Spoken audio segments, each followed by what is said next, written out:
उद्यम बुद्ध उसी को कहते हैं जब तुम्हारी जीवन ऊर्जा एक संगीत में प्रभावित होती है। तुम्हारे सब स्वर एक लय में बद्ध हो जाते हैं। तुम एक पूंजीभूत शक्ति हो जाते हो। तब तुम्हारे भीतर बड़ी ताजगी है, बड़े जीवन का उद्दाम वेग है। तब तुम्हारे भीतर जीवन की चुनौती लेने की सामर्थ्य है। तब तुम जीवंत हो, अन्यथा मरने के पहले ही लोग मर जाते हैं। मौत तो बहुत बाद में मारती है।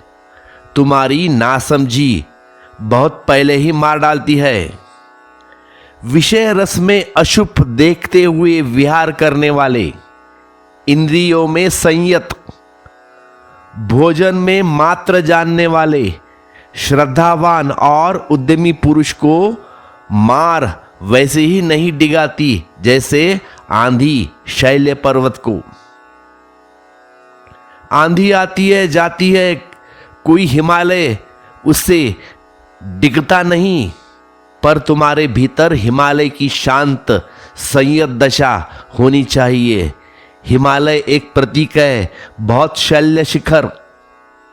अर्थ केवल इतना है कि तुम जब भीतर अडिग हो, जब तुम्हें कुछ भी डिगाता नहीं, जब तुम्हें ऐसे स्थिर हो जैसे शैल्य शिखर, आंधी आती है चली जाती है, तुम वैसे ही खड़े रहते हो जैसे पहले थे, तब तो ऐसा होगा कि आंधी तुम्हारे और स्वच्छ कर जाएगी।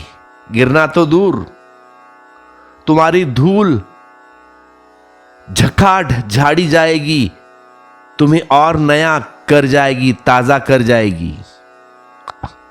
इसे ऐसा समझे कि तुम राह से गुजरे हो। तुम राह से गुजरे हो, एक सुंदर युवती पास से गुजर गई। इस सुंदर युवती में जीवन की एक धारा, एक तरंग तुम्हारे पास से गुजरी। अगर तुम्हारी ऐसी भ्रांति चित्त की दशा है कि रस विषय में है, तो तुम कंप जाओगे। तो यह स्त्री का गुजर जाना या पुरुष का गुजर जाना तुम्हें ऐसा कंप जाएगा जैसे कोई सूखे मरते हुए वृक्ष को आंधी कपा जाए। गिरने गिरने को हो जाए या गिर ही जाए, तब तुम पाओगे कि यह घटना दुर्भाग्यपूर्ण हो गई।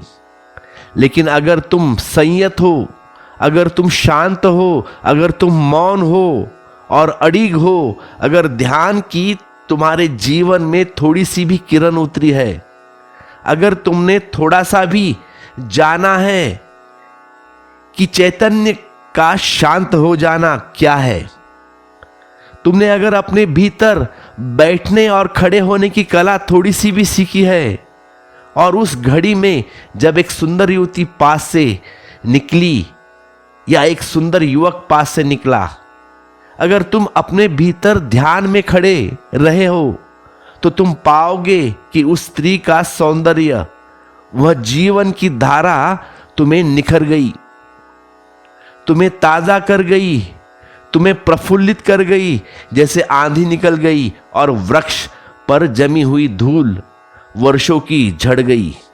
वृक्ष और ताजा हो गया। जीवन को देखने के ढंग पर सब कुछ निर्भर है।